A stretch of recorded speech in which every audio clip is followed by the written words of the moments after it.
दुराचारी, लड़के दुराचारी। आपको आज का हमारा ये टॉपिक अटपटा तो जरूर लग सकता है, मगर विगत कुछ दिनों से आए हुए नेताओं के बयानों को देखते हुए आज हमें इस विषय को चुनना पड़ा। हाथरस बलात्कार मामले में रोजाना एक नया बयान सामने आ रहा है, जहां एक और पुलिस ऊपर वाले के हुक्म का पालन कर रही है, राजनीतिक पार्टियां अपनी चालें चल रही हैं। ऐसे में कुछ नेताओं के ऐसे बयान सामने आ रहे हैं जो कि एक सभ्य समाज के लिए बेहद शर्मनाक है। हाथरस के सांसद कहते हैं कि मैं दलित हूं, इसलिए दलित की बेटी के साथ खड़ा हूं, तो दूसरी ओर भाजपा विधायक सुरेंद्र सिंह ने एक बेहद शर्मनाक बयान दिया है। सुरेंद्र सिंह ने कहा है कि बलात्कार रोकने के लिए लड़कियों का संस्कारी होना आवश्यक है। माँ बाप को अपनी लड़कियों के चाल चलन में शालीनता लानी चाहिए। सुरेंद्र सिंह ने आगे कहा कि मैं एक शिक्षक भी हूँ, इसलिए ऐसा कह रहा हूँ। देखिए पत्रकार जी, आप लोग तो ये करेंगे, लेकिन मैं एक विधायक के साथ साथ शिक्षक हूँ। ये घटनाएं संस्कार से ही रुक सकती है, शासन और तलवार से रुकने वाला नहीं। सभी पिता और माता का धर्म है कि अपनी जवान और युवती बेटी को भी एक संस्कारित वातावरण में रहने, चलने और वातावरण में अपना व्यवहार, एक शालीन व्यवहार प्रस्तुत करने का तरीका सीखना चाहिए और सिखाना चाहिए। सुरेंद्र सिंह, आप एक अध्यापक होकर इस तरह की गलत बयानबाजी कर रहे हैं। क्या आप एक शिक्षक होने के नाते ये नहीं जानते कि विद्यार्थियों में सिर्फ लड़कियों को ही नहीं, लड़कों को भी संस्कार दिए जाते हैं? क्या आपके लिए आपके छात्र विद्यार्थियों के लिए अलग नियम है और छात्राओं के लिए अलग नियम? जवाब दीजिए सुरेंद्र सिंह। मैं भी एक लड़की हूँ, एक रिपोर्टर हूँ। सुबह में अपनी नौकरी के लिए निकलती हूँ और शाम को भी हमें रिपोर्टिंग करने जाना पड़ता है। ऐसे में अगर मेरे साथ इस तरह की कोई घटना हो जाए तो क्या आप यही कहेंगे कि मेरे अंदर संस्कार नहीं थे, इसलिए मेरे साथ ऐसे हुआ? आपके घर में बेटियों को संस्कार देंगे तो क्या बेटों को कुछ नहीं सिखाएंगे? बेटे जो मर्जी करते फिरे? आपको शर्म आनी चाहिए ये दोगली बात करते हुए। एक विधायक, एक शिक्षक आज इस तरह की बातें कर रहा है। यह पहला मामला नहीं है जब इस तरह की बकवास बयानबाजी की गई हो। पहले भी अक्सर नेताओं ने इस तरह की बयानबाजी की है, जिनमें बलात्कार मामलों में कई नेताओं ने आपत्तिजनक बयान दिए हैं और लड़कों का पक्ष लेते हुए लड़कियों पर ही अपने बयानों से वार किया है। ऐसे ही एक बयान 9 अप्रैल 2014 को समाजवादी पार्टी के प्रमुख नेता मुलायम सिंह यादव ने कहा था। आइए सुनते हैं मुलायम सिंह का वो बेतुका बयान। वो 3 को फांसी हो गई, क्या रेप में फांसी दी जाएगी? 3 लड़के हैं, गलती हो जाती है तो 3 को भी फांसी दे दी बम्बई में। अब सोचिए, ऐसे कानूनों को बदलने की कोशिश की जाएगी तो प्रयोग करने वालों को सजा देंगे और झूठ रिपोर्ट करने वालों को भी सजा का प्रावधान किया जाए। केंद्रीय मंत्री संतोष गंगवार ने भी 2018 में यही बयान दिया था कि इतने बड़े देश में रेप की घटनाएं हो ही जाती हैं, इसे रोका नहीं जा सकता। ऐसी घटनाएं दुर्भाग्यपूर्ण स्थिति होती है, पर कभी कभी रोका नहीं जा सकता है।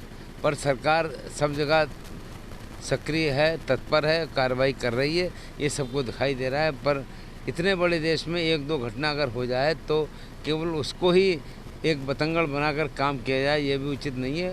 2015 में आजम खान ने भी बलात्कार को लेकर विवादित बयान दिया। आजम खान कानपुर में कार्यक्रम में शामिल होने पहुंचे थे। इसी दौरान एक रेप पीड़िता उनसे मिलने की लगातार कोशिश कर रही थी। आजम ने मंच से ही पीड़िता पर निशाना साधते हुए कहा, मुझे इस बहन का मामला नहीं पता, वह गंभीर मामला ही होगा, लेकिन उन्होंने जो हंगामा किया है उससे उनको शोहरत मिल गई है। अगर बदनामी से शोहरत लेंगी तो आगे मुंह कैसे दिखाएंगी? इस तरह के बेतुके बयान आते हैं नेताओं के सामने। नरेंद्र मोदी ने पीएम बनने के बाद 15 अगस्त 2014 में अपने पहले ही भाषण में साफ कहा था कि परिवारों को अपने लड़कों को भी संस्कार देने की जरूरत है। आइए सुनते हैं पीएम मोदी ने क्या कहा था। आज जब हम बलात्कार की घटनाओं की खबरें सुनते हैं, हमारा माथा शर्म से झुक जाता है।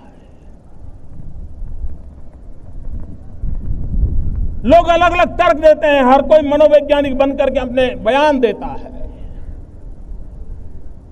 लेकिन भाइयों बहनों, मैं आज इस मंच से मैं उन माताओं और उनके पिताओं से पूछना चाहता हूं, हर माँ बाप से पूछना चाहता हूं कि आपके घर में बेटी 10 साल की होती है, 12 साल की होती है, माँ और बाप चौकन्ने रहते, हर बार पूछते हैं कहाँ जा रही हो, कब आओगी, पहुंचने के बाद फोन करना। बेटी को तो सैकड़ों सवाल माँ बाप पूछते हैं, लेकिन क्या कभी माँ बाप ने अपने बेटे को पूछने की हिम्मत की है?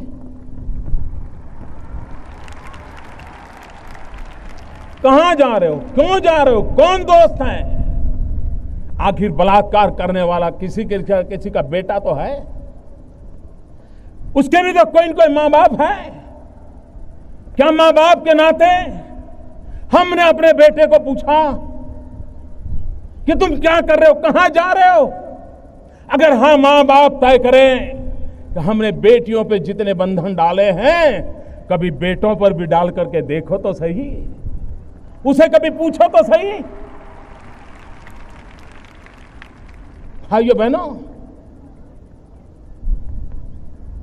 कानून अपना काम करेगा, कठोरता से करेगा, लेकिन समाज के नाते भी, हर मां बाप के नाते हमारा दायित्व है। देश के प्रधानमंत्री अपने पहले ही भाषण में लड़कों को भी संस्कार देने की बात कर रहे हैं, तो दूसरे नेताओं को यह बात क्यों नहीं समझ आती कि संस्कारों की जितनी जरूरत लड़कियों को है, उससे ज्यादा जरूरत लड़कों को है। क्या निर्भया में संस्कार नहीं थे? क्या निर्भया के गुनहगारों में संस्कार थे? क्या गलती थी डॉक्टर प्रियंका की? एक डॉक्टर थी वो, क्या उनमें संस्कार नहीं थे? उसके साथ ऐसी घटना हुई, क्या जवाब है इसका किसी नेता के पास? क्या हाथरस की मनीषा में संस्कार नहीं थे? क्या उन लड़कों में संस्कार थे जिन्होंने मनीषा को मौत दे दी? बलात्कार करने वाला कभी संस्कारी हो ही नहीं सकता, और जो संस्कारी होता है वो बलात्कारी नहीं हो सकता। एक विधायक से लेकर एक बड़ा नेता इस तरह की बयानबाजी करता है जो कि बेहद शर्मनाक है। आज हाथरस पर नेता एक दूसरे पर कीचड़ उछाल रहे हैं। कोई कह रहा है कि रेप ही नहीं हुआ, लड़की के साथ सिर्फ मारपीटाई की गई है।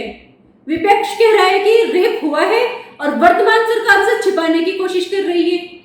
ये देखने वाली बात है कि अगर सत्ता किसी और की होती और विपक्ष कोई और होता तो ये बोल आपस में बदले हुए होते, जैसे साल 2012 में देखने को मिला था।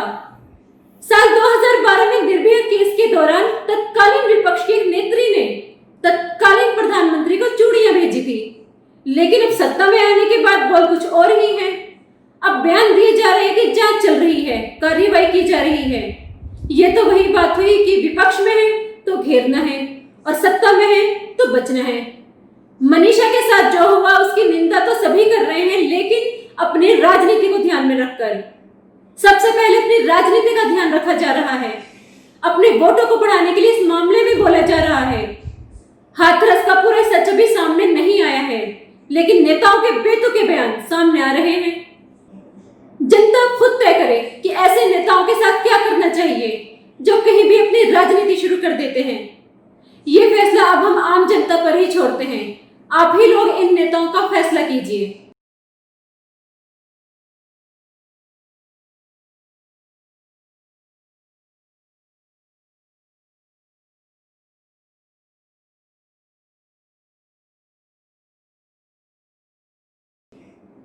अगर आपको हमारी ये विशेष रिपोर्ट पसंद आई है तो कमेंट में जरूर लिखें और खबर को भी शेयर करें। देश भर की बड़ी खबरों को जानने के लिए जुड़े रहिए HBC न्यूज 18 के साथ। धन्यवाद। HBC न्यूज 18 के YouTube चैनल को सब्सक्राइब करें और साथ ही बने बेल आइकन को दबाना ना भूलें।